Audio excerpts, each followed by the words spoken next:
À l'ordre du jour de ce premier conseil communautaire de l'année, le 29 janvier à Gombrecht-Stephen, de nombreuses affaires financières, au premier rang des décisions prises, la création de la taxe GEMAPI pour gestion des milieux aquatiques et prévention des inondations. Une nouvelle compétence obligatoire depuis 2018, même si la communauté de communes avait déjà pris la compétence gestion des cours d'eau en 2014. Nous avons décidé de mettre en place cette taxe pour financer tous les travaux concernant les inondations et tous les problèmes hydrauliques que nous pouvons avoir sur notre territoire. Alors augmenter le taux des impositions, mettre en place la taxe, nous avons préféré mettre en place cette taxe qui répond vraiment à ces besoins et ces problèmes que nous rencontrons sur le territoire de nos 13 communes. Auparavant, le fonctionnement était financé sur le budget principal, désormais, il est dans un budget annexe. Son montant, 150 000 €, financé par la nouvelle taxe et des subventions. Ce sont les services de la trésorerie qui calculeront la participation des contribuables. Là, on a l'occasion de financer notre politique sans impacter les autres politiques publiques qu'on mène. Pour moi, c'est une délibération raisonnable. Le point suivant concerne votre télévision locale. Un nouveau contrat d'objectifs et de moyens est voté.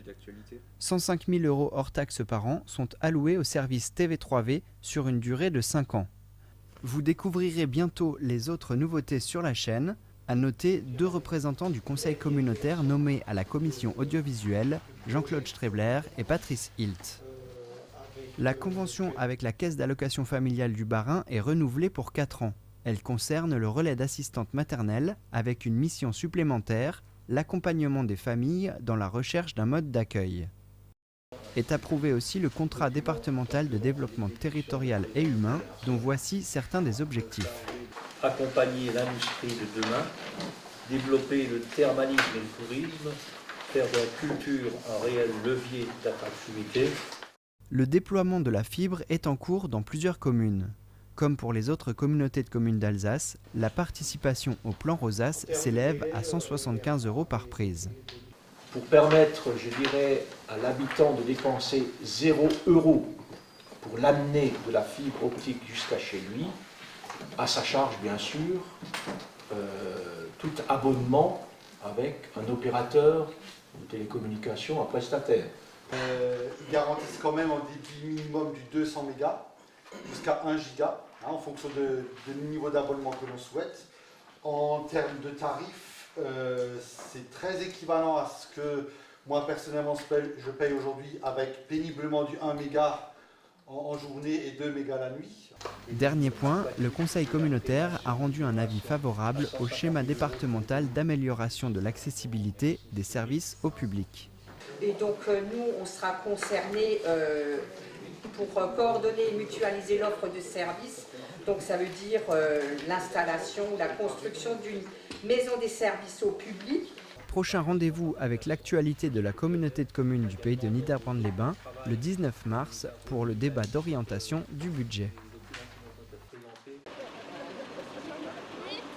Le mardi 30 janvier, le personnel des EHPAD, établissements d'hébergement pour personnes âgées dépendantes, s'est mobilisé sur tout le pays pour manifester leur mécontentement. La baisse des moyens alloués se fait ressentir et les conditions de travail des agents sont de plus en plus difficiles. Selon les témoignages du personnel et des familles, la situation se dégrade depuis quelques années. Une quarantaine de grévistes issus de l'EHPAD Notre-Dame à Oberbronn et de l'EHPAD Saint-Joseph à Niederbrandt-les-Bains ont débrayé lors du changement d'équipe, ne laissant jamais les résidents seuls.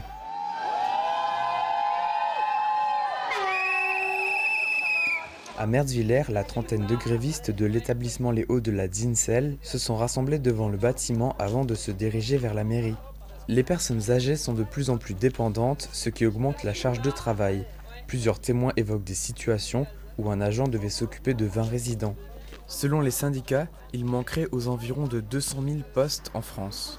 L'objectif, améliorer l'accompagnement, les services et les soins envers les personnes âgées. Le personnel frustré exige du gouvernement qu'il réponde à leurs revendications. Par exemple, le recrutement des soignants pour arriver à un agent par résident. l'amélioration des rémunérations, avec l'application d'une prime mensuelle de 90 € pour les assistants de soins en gérontologie.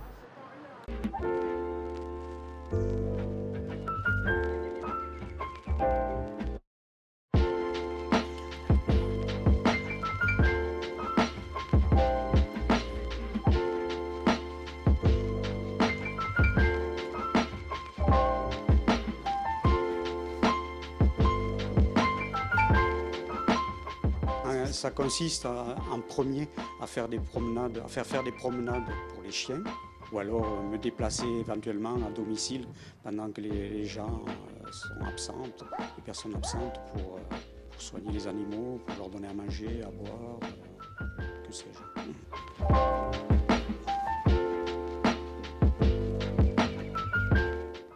Tous les animaux de compagnie, que ce soit des oiseaux, des poissons, des chats, des chiens, c'est pas dédié qu'aux chiens.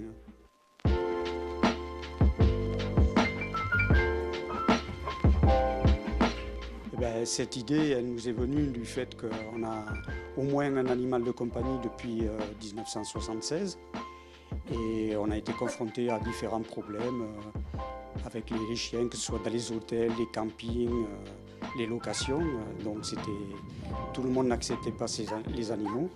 Donc comment faire après on n'avait pas envie de le faire garder dans un chenil. Donc souvent on se privait parce qu'on ne pouvait pas y aller avec le chien.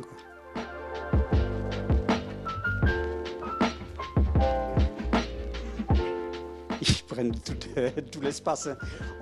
Parfois on a l'impression d'habiter chez nos chiens.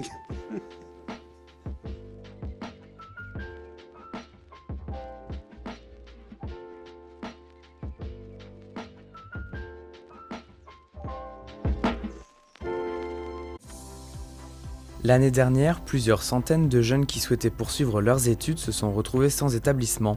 Pour y remédier, le gouvernement a adopté une nouvelle stratégie concernant l'orientation et Parcoursup a vu le jour. Cette plateforme remplace APB, Admission Post-Bac, elle est ouverte depuis le 15 janvier. Une interface retravaillée pour être plus claire et intuitive afin que les étudiants trouvent facilement les informations dont ils ont besoin. Par exemple, on peut filtrer notre orientation, dire le domaine qui nous intéresse, la région qui nous intéresse. Et donc à partir de ça, le site propose une liste de formations et donc ensuite on peut cliquer et c'est directement un lien qui va vers le site internet des différents établissements concernés.